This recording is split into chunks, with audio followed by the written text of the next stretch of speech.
Hello students, welcome back in our class. आप सभी का हमारे चैनल में बहुत स्वागत है। उम्मीद करते हैं कि आप सभी अच्छे से बोर्ड एग्जाम की तैयारी कर रहे होंगे। आज की क्लास में हम 2024 के बोर्ड एग्जाम में आए हुए पेपर को हल करेंगे और यह पेपर हिंदी का है। तो हिंदी के भी कुल 7 सेट हैं। इन सातों सेटों में आज हम फर्स्ट सेट सॉल्व कर रहे हैं और वन बाय वन हम सातों सेटों को भी हल करेंगे। तो आप इन सभी क्वेश्चंस को ध्यान से देखें और आइए स्टार्ट करते हैं आज की क्लास को। सबसे पहले आपको दिखाई देता है रोल नंबर और नाम।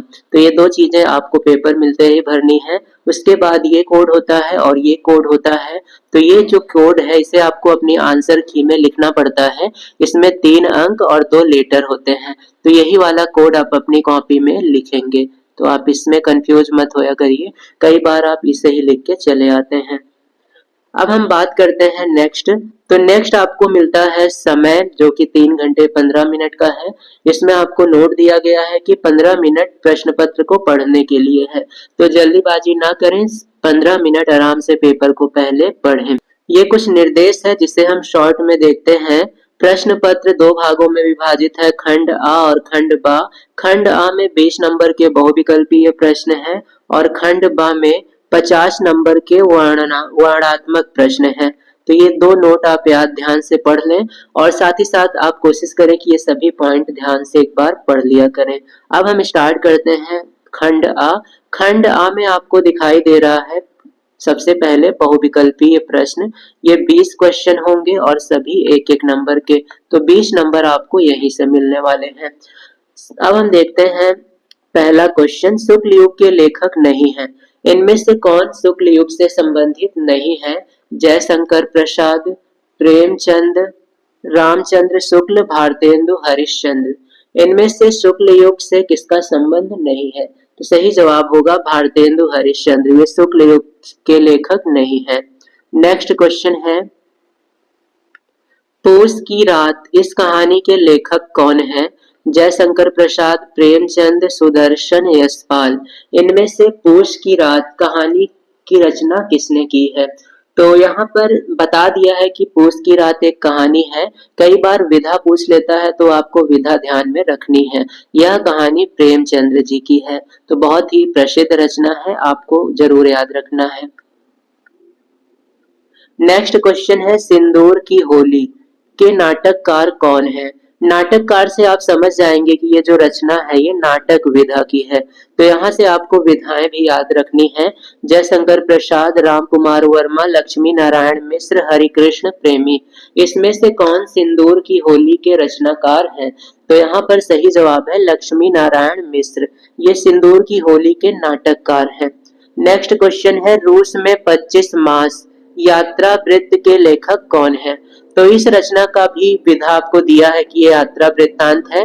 इसके लेखक का नाम आपको बताना है। डॉक्टर नगेंद्र, प्रभाकर माचवे, राम वृक्ष बेनीपुरी या फिर राहुल सांस्कृत्यायन। तो इनमें से आपको समझ आ गया होगा। यात्रा वृत्तांत और संस्मरण के लिए सबसे ज्यादा प्रसिद्ध लेखक है राहुल सांस्कृत्यायन। तो वही इस रचना के रचनाकार हैं। नेक्स्ट क्वेश्चन है, माटी हो गई सोना संस्मरण के लेखक कौन है?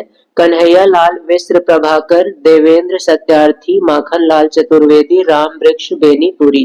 तो यहाँ पर भी आपको विधा क्लियर कर दिया गया है कि ये एक संस्मरण विधा है। अब इसके रचनाकार की बात करें तो ये है कन्हैया लाल मिश्र, प्रभाकर। नेक्स्ट क्वेश्चन है, रीति काल को अलंकृत काल किसने कहा है? विश्वनाथ प्रसाद मिश्र ने, मिश्र बंधुओं ने, रामचंद्र शुक्ल ने या फिर जॉर्ज ग्रियर्सन ने। इसमें से किसने रीति काल को अलंकृत काल कहा है? तो आपका सही जवाब है रीति काल को अलंकृत काल कहा है मिश्र बंधुओं ने। नेक्स्ट क्वेश्चन है, निम्न में से कौन सी रचना रीतिकालीन कवि देव की नहीं है? तो यहाँ से आपको ध्यान देना है कि देव ये रीतिकाल के कवि हैं। आपको क्वेश्चन से ही काफी कुछ पता चल जा रहा है। रीतिकाल के कवि हैं देव। इनमें से कौन सी रचना देव की नहीं है? कवि प्रिया, भाव विलास, भवानी विलास या फिर रस विलास। तो इनमें से कवि प्रिया ये रीतिकालीन कवि देव की नहीं है। नेक्स्ट क्वेश्चन है भारतेंदु युग की विशेषता नहीं है। इनमें से क्या भारतेंदु युग की विशेषता नहीं है? ध्यान से देखेंगे और सभी इसका जवाब दें। राष्ट्रीयता की भावना, सामाजिक चेतना का विकास, अंग्रेजी शिक्षा का विरोध, खड़ी बोली का प्रयोग। तो भारतेंदु युग की विशेषता नहीं है खड़ी बोली का प्रयोग। इन्होंने खड़ी बोली का प्रयोग नहीं किया। 1943 ईस्वी में प्रकाशित तार शब्दक का संपादन किसने किया? तो यहाँ से आप ध्यान देंगे तार शब्दक का संपादन 1943 में हुआ था और किसने किया? रामविलास शर्मा, प्रभाकर माचवे, सच्चिदानंद हीरानंद वात्स्यायन अज्ञेय, गिरिजा कुमार माथुर। इनमें से तार शब्दक का संपादन किसने किया है? तो सही जवाब है सच्चिदानंद हीरानंद वात्स्यायन अज्ञेय। इन्होंने तार शब्दक का संपादन किया था। नेक्स्ट क्वेश्चन है राम की शक्ति पूजा किसकी रचना है? तो यह भी बहुत ही इंपॉर्टेंट रचना है। राम की शक्ति पूजा सूर्यकांत त्रिपाठी निराला, जयशंकर प्रसाद, राम नरेश त्रिपाठी, महादेवी वर्मा। इनमें से राम की शक्ति पूजा की रचना किसने की है? तो इसके रचनाकार हैं सूर्यकांत त्रिपाठी निराला। नेक्स्ट क्वेश्चन है अगला क्वेश्चन अलंकार से संबंधित है। अगला क्वेश्चन रस से संबंधित है। ये अलंकार मिसप्रिंट हो गया है। हाथी जैसी देह है, गैंडे जैसी खाल, तरबूजे सी खोपड़ी, खरबूजे सा गाल। तो आप समझ गए होंगे इन लाइनों को पढ़कर कि यहाँ पर हास्य किया जा रहा है, किसी का उपहास किया जा रहा है। तो यहाँ पर जो रस होगा वो हास्य रस होगा। तो जब भी हास्य का भाव आए तो वहां पर हास्य रस होता है। और इसी तरह से अगला क्वेश्चन है अलंकार के लिए। उस काल मारे क्रोध के तन कांपने, उनका लगा मानो हवा के वेग से सोता हुआ सागर जगा। इन पंक्तियों में कौन सा अलंकार है? उपमा, रूपक, उत्प्रेक्षा, श्लेष अलंकार। तो ये आपके लिए काफी इंपॉर्टेंट क्वेश्चन है। यहाँ पर उपमा अलंकार है। तो आपको ये क्वेश्चन जरूर याद रखना है और ये लाइनें भी याद रखनी है। नेक्स्ट क्वेश्चन है जो कि छंद से संबंधित है। जो सुमिरत सिद्धि होई, गणनायक करिबर बदन, करौ अनुग्रह सोई, बुद्धि राशि शुभ गुण सदन। इन पंक्तियों में कौन सा छंद है? सोरठा, दोहा, रोला, कुंडलिया।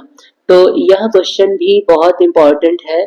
इसमें आप ध्यान देंगे कि यहाँ पर सोरठार है।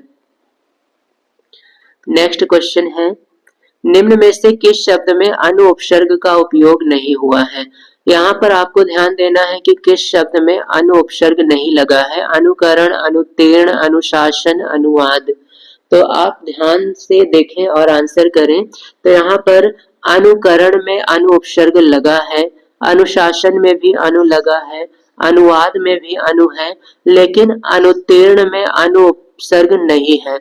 अनुत्तीर्ण को हम विच्छेद करेंगे तो ये बनेगा अन धन उत्तीर्ण।